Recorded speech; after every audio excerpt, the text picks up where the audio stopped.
Hello students, welcome all of you. In this video, I Abhay Kumar going to discuss important topics in physical optics, that is diffraction of light, types of diffraction, difference between Fresnel diffraction and Fraunhofer diffraction, and difference between interference and diffraction of the chapter diffraction of light in lecture number 10 for BSc Part 2 Physics courses.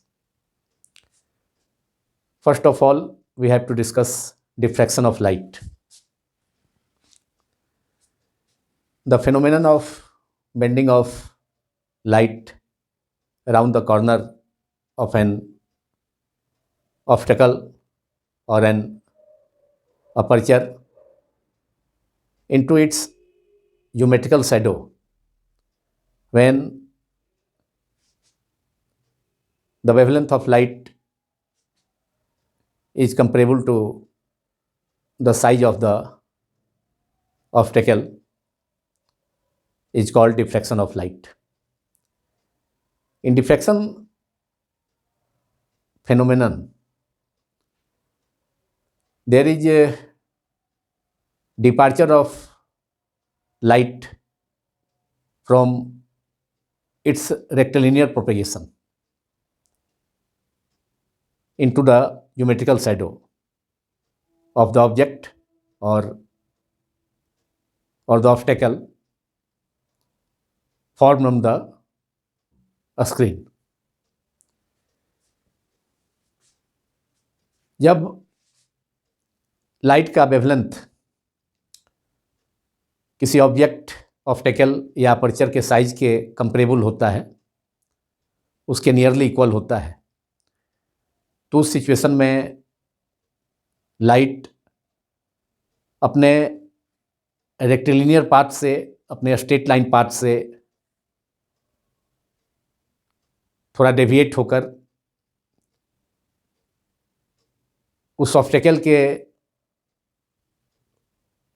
Corner और as किनारे से strike करने के बाद bend कर उस object के screen पर फॉर्म होने वाले, पर्दे पर फॉर्म होने वाले ज्योमेट्रिकल शैडो में लाइट इंटर कर जाता है अपने स्ट्रेट पार्ट से डेविएट होकर, रेक्टिलिनियर पार्ट से डेविएट होकर। इस फेनोमेनन को डिफ्रेक्शन ऑफ लाइट कहा जाता है। सपोज किया जाए, let us suppose S is a source of light, A B is an obstacle. when light when light rays coming from the light sources are incident on the edge, upper and lower edge of the obstacle AB, then there should be geometrical shadow in the region A dash B dash on the screen YY dash YY1, and the region above A dash and B dash of the screen will be of uniform should be of uniform illumination. But due to diffraction of light, some light enters into the geometrical shadow of the obstacle, that is region A dash B dash, and below A dash and above B dash of the geometrical shadow of the obstacle AB,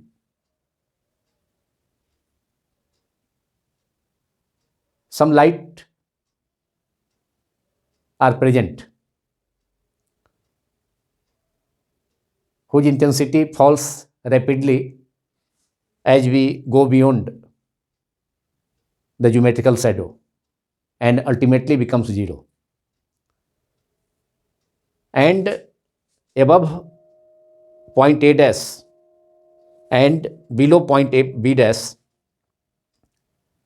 up to some distance, there are diffraction fringes observed.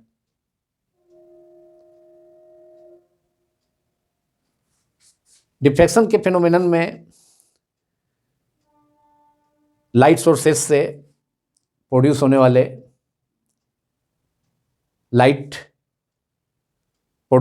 Light जब optical A B के in death and in B, that is both edge A and B से होकर ए पर strike करता है,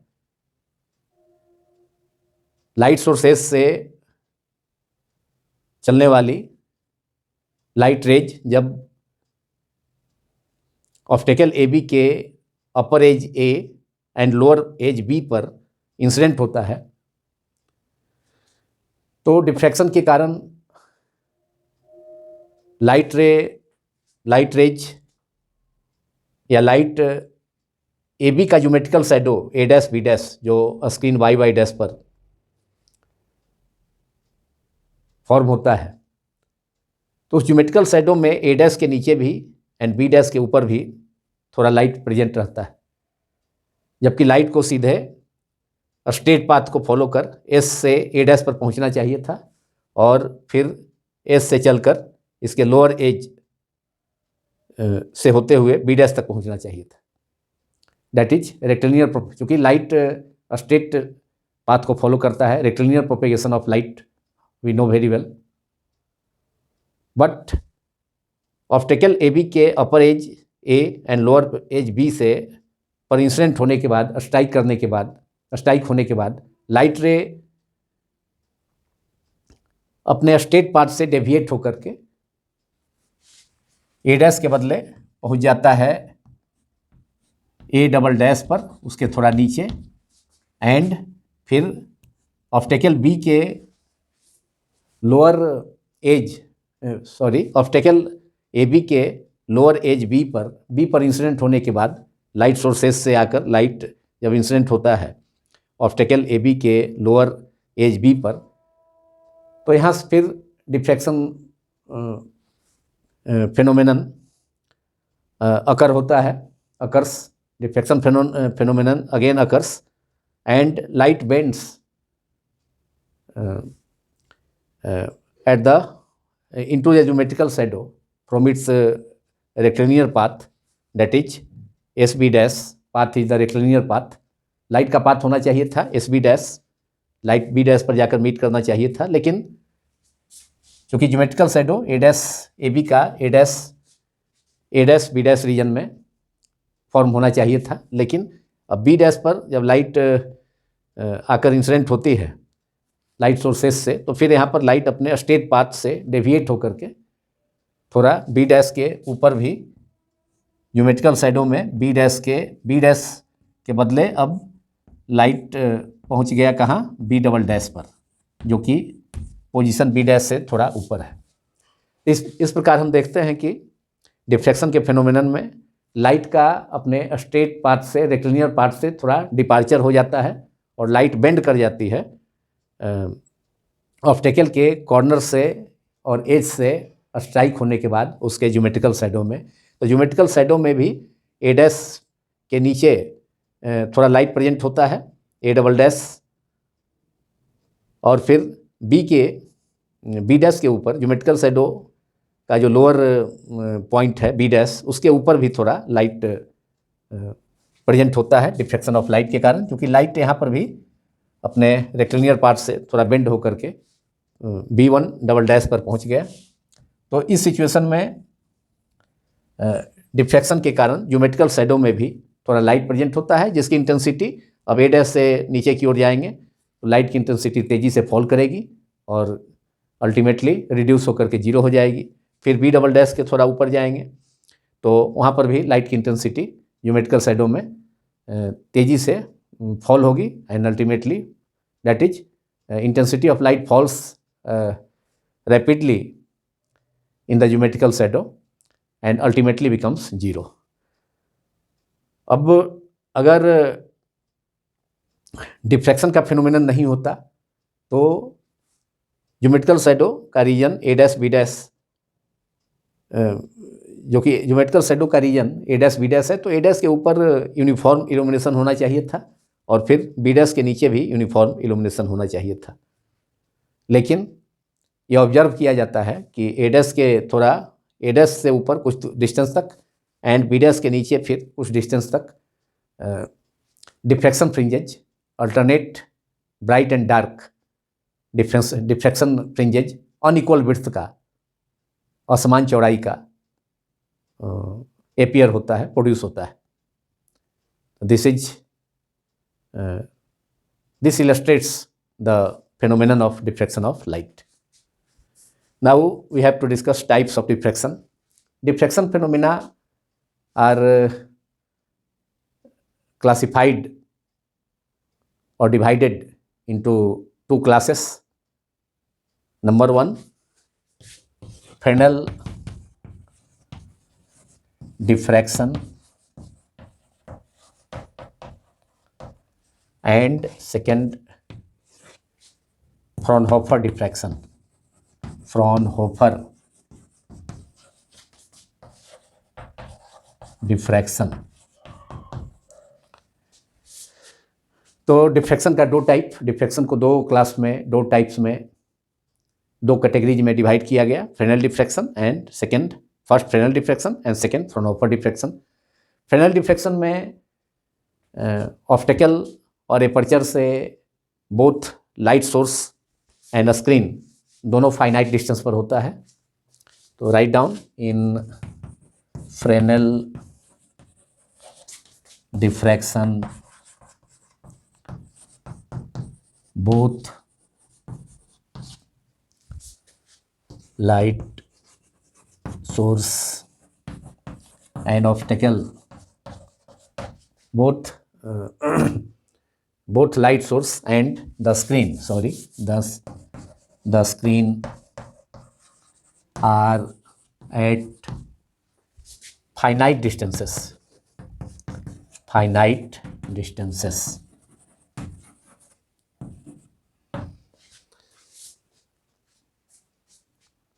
In Fresnel diffraction, incident wave front is either spherical or cylindrical. So wave fronts, incident wave front, incident in Fresnel class of diffraction, incident wave fronts are either spherical or cylindrical. And in second class of diffraction, in second type, that is second type of diffraction, in Fraunhofer diffraction. Now in Fraunhofer diffraction, both light source and a screen are at infinite distances from the obstacle. Fraunhofer diffraction में दोनों light source and screen obstacle से infinite distance पर होता है, जिससे कि incident wave front obstacle पर वह प्लेन वेव फ्रंट होता है। हम जानते हैं कि इनफाइनाइट, अगर लाइट सोर्स इनफाइनाइट डिस्टेंस पर है तो उसका wave front plane wave front होता है। We know that the wave front arises due to the light source at infinite distance is plane wave front. So in Fraunhofer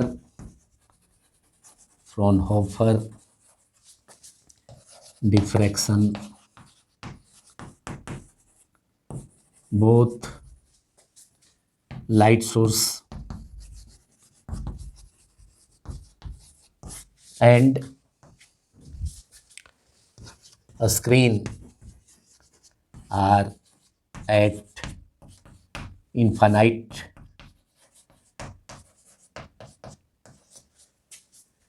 distances,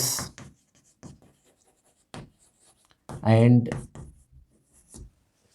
the incident wavefront on the obstacle is plane wavefront, and the incident wavefront is plane.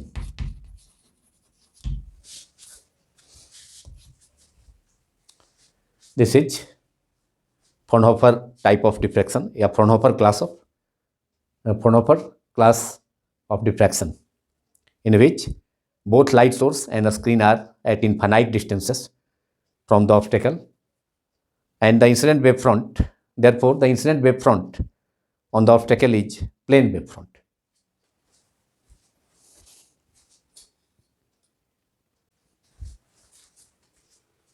Now difference between Fresnel diffraction and Fraunhofer diffraction.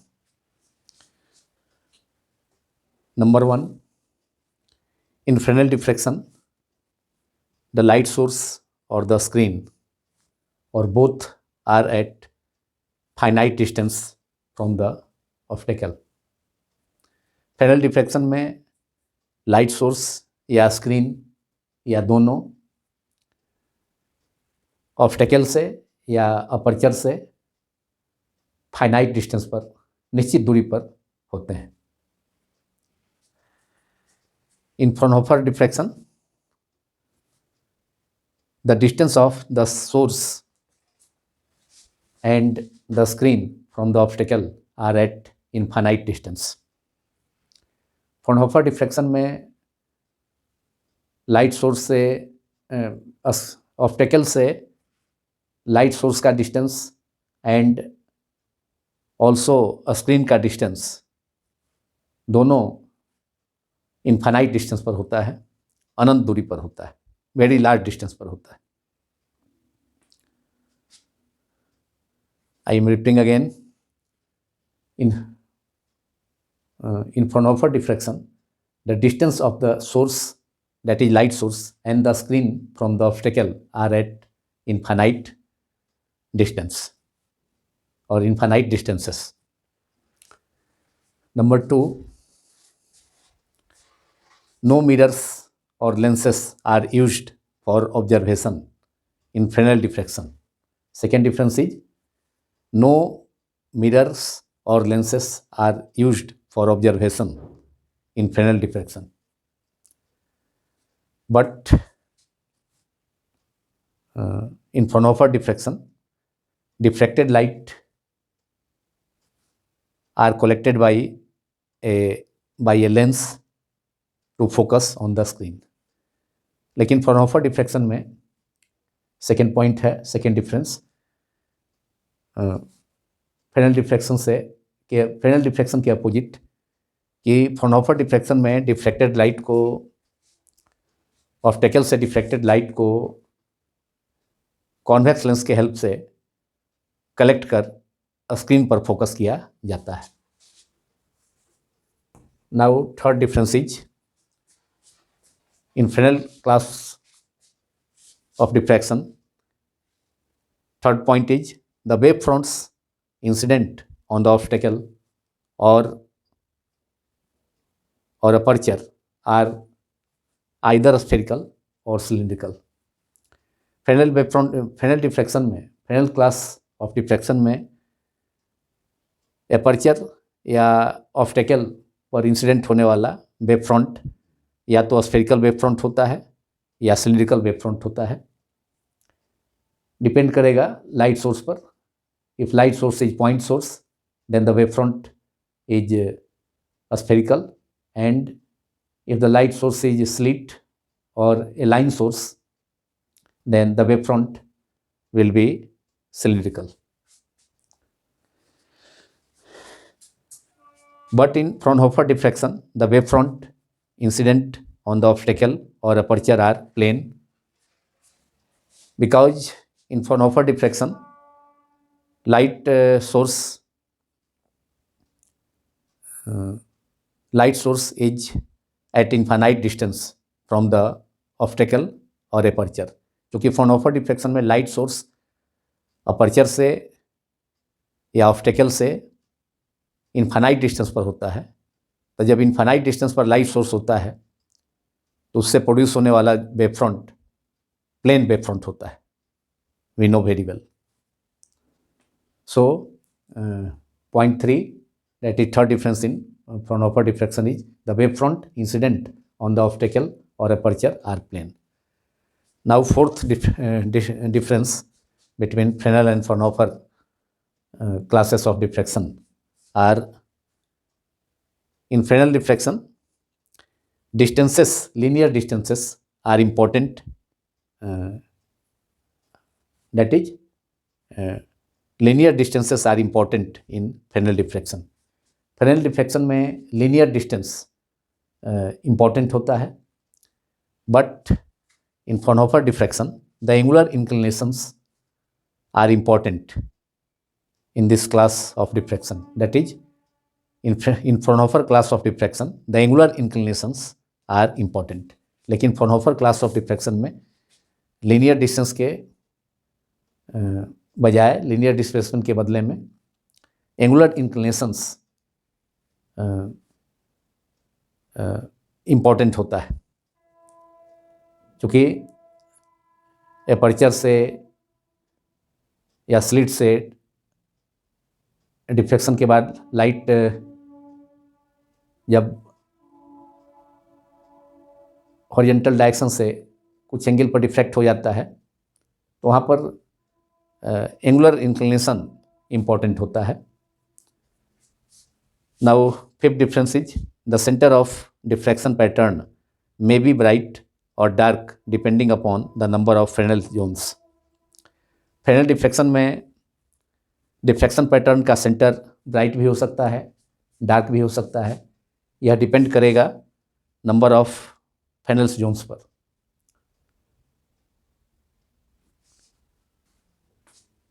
And in Fraunhofer diffraction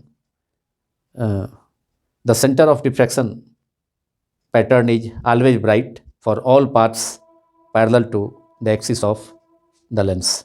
लेकिन Fraunhofer diffraction में diffraction pattern का centre हमेशा bright होता है, जैसा कि diffraction at a single slit के case में होता है। डिफ्रैक्शन पैटर्न का सेंटर सेंट्रल मैक्सिमा होता है, जहाँ लाइट की इंटेंसिटी सबसे ज़्यादा होती है, सबसे अधिक होती है। तो in Fraunhofer diffraction the centre of diffraction pattern is always bright for all parts parallel to the axis of the lens. All उन सभी, मतलब फ्राउनहोफर डिफ्रैक्शन में डिफ्रैक्शन पैटर्न का सेंटर हमेशा ब्राइट होता है उन सभी लाइट वेव्स के लिए या लाइट के पाथ्स के लिए जो कि लेंस के एक्सिस के पैरेलल होता है। And number 6 important difference between Fresnel diffraction and Fraunhofer diffraction. In Fresnel diffraction, mathematical investigations are complicated and only approximate. Fresnel diffraction में mathematical investigation, जो गणितीय विश्लेषण होता है, वह कॉम्प्लिकेटेड होता है, जटिल होता है। And mathematical calculation Fresnel diffraction में केवल अप्रॉक्सीमेट होता है, माने लगभग होता है। एकदम एग्जैक्ट एक्यूरेट वैल्यू ऑब्टेन नहीं किया जा सकता फ्रेस्नेल डिफ्रैक्शन में। But in Fraunhofer diffraction mathematical investigations are rigorous and easy.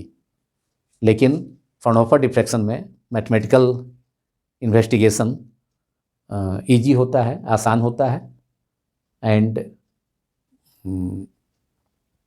Rigorous माने बहुत शुद्ध होता है, एक्यूरेट होता है। तो these are important differences between Fresnel diffraction and Fraunhofer diffraction, जो कि वेरी वेरी इंपॉर्टेंट है। एंड ऑल यूनिवर्सिटीज, जितने भी यूनिवर्सिटीज हैं, तो बीएससी पार्ट 2 के फिजिक्स के एग्जामिनेशंस में ऑल यूनिवर्सिटीज में Fresnel diffraction and Fraunhofer diffraction के बीच का डिफरेंस को प्रायः पूछा जाता है।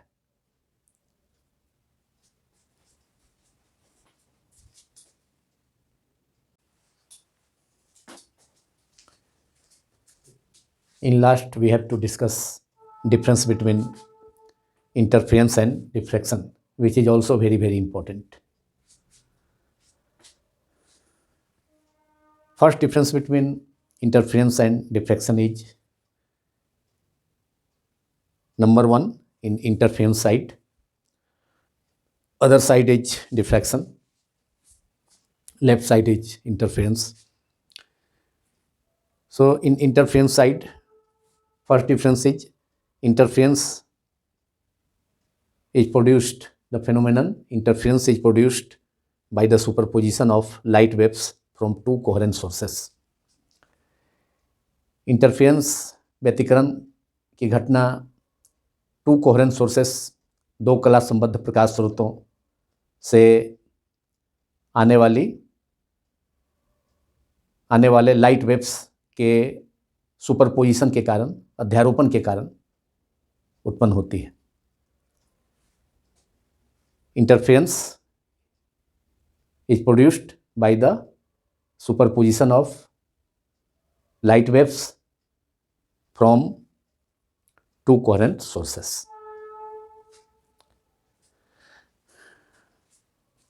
But diffraction is produced by the superposition of secondary wavelets producing from the same wavefront. Diffraction, विवर्तन की घटना एक ही वेव फ्रंट के डिफरेंट पॉइंट्स से प्रोड्यूस होने वाले वेव फ्रंट्स के सुपरपोजिशन के कारण होती है। डिफ्रैक्शन का फेनोमेनन एक ही वेव फ्रंट से प्रोड्यूस्ड होने वाले, उत्पन्न होने वाले सेकेंडरी वेवलेट्स के सुपरपोजिशन के कारण, अध्यारोपण के कारण, एक दूसरे से मिलने के कारण डिफ्रैक्शन की घटना, विवर्तन की घटना उत्पन्न होती है। Now second point, second difference between interference and diffraction is, in interference side, number 2,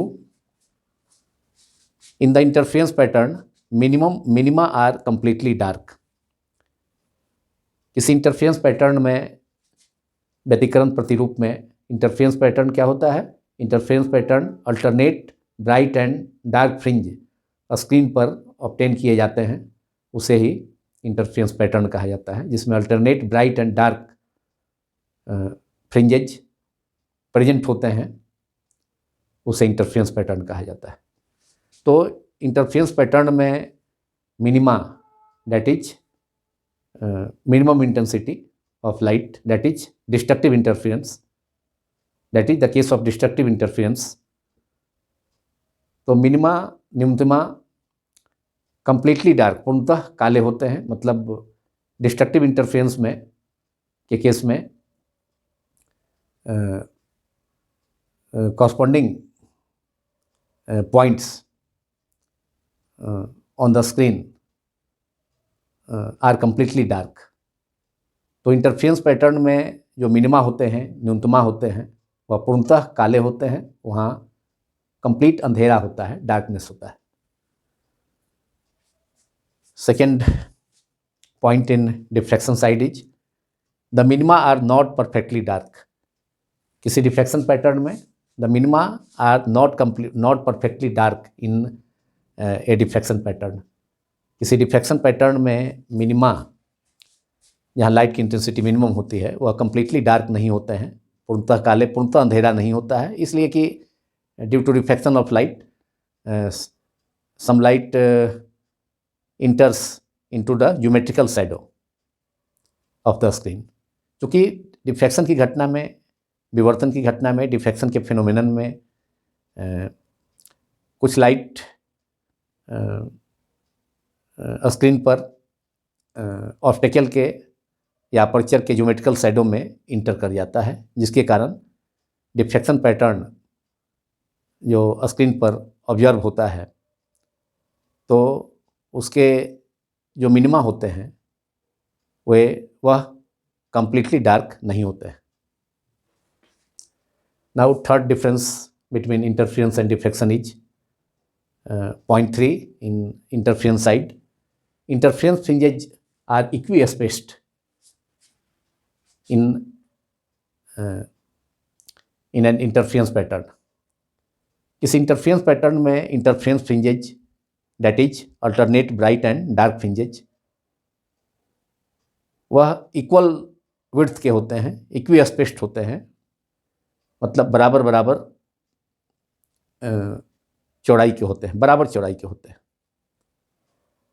but in a diffraction pattern diffraction fringes are not equispaced. लेकिन डिफ्रैक्शन पैटर्न में bright and dark fringes equal width के, समान चौड़ाई के नहीं होते हैं, जबकि इंटरफेरेंस फ्रिंजेज चाहे वो ब्राइट फ्रिंज हो या डार्क फ्रिंज हो इक्वल विड्थ का होता है, इक्विस्पेस्ड होता है। Now fourth and last difference between interference and diffraction is in interference in the interference pattern bright fringes are of equal intensity. Interference pattern में, किसी इंटरफेरेंस पैटर्न में व्यतिकरण प्रतिरूप में जो ब्राइट फ्रिंजेज होते हैं, चमकीली धारियाँ होती हैं, तो उन सभी प्रत्येक चमकीली धारी की इंटेंसिटी इक्वल होती है, समान होती है। तो इंटरफेरेंस पैटर्न में ब्राइट फ्रिंजेज का ईच ब्राइट फ्रिंज का इंटेंसिटी इक्वल होता है, मतलब all bright fringes equal intensity के होते हैं किसी इंटरफेरेंस पैटर्न में। But in diffraction pattern bright fringes are not of equal intensity. लेकिन डिफ्रैक्शन पैटर्न में सभी ब्राइट फ्रिंजेज इक्वल इंटेंसिटी के नहीं होते हैं। सेंट्रल मैक्सिमा की इंटेंसिटी सबसे ज़्यादा होती है, जैसे diffraction from A single slit अगर पर विचार किया जाए, को देखा जाए, तो उसमें सेंट्रल ब्राइट फ्रिंज की इंटेंसिटी सबसे ज़्यादा होती है। और जैसे जैसे सेंट्रल मैक्सिमा के दोनों साइड्स में, बोथ साइड्स में जो सेकेंडरी मैक्सिमा होते हैं, ऑब्टेन होते हैं, तो उनकी इंटेंसिटी सेंट्रल मैक्सिमा से दूर जाने पर घटती जाती है। तो डिफ्रैक्शन पैटर्न में ब्राइट फ्रिंजेज का इंटेंसिटी इक्वल नहीं होता है, बल्कि सेंट्रल मैक्सिमा के दोनों साइड में जो लाइट की इंटेंसिटी होती है, ब्राइट फ्रिंज की जो इंटेंसिटी होती है, वह घटती जाती है। Now this video is completed. Thanks all of you for watching my YouTube channel physics quantum classes.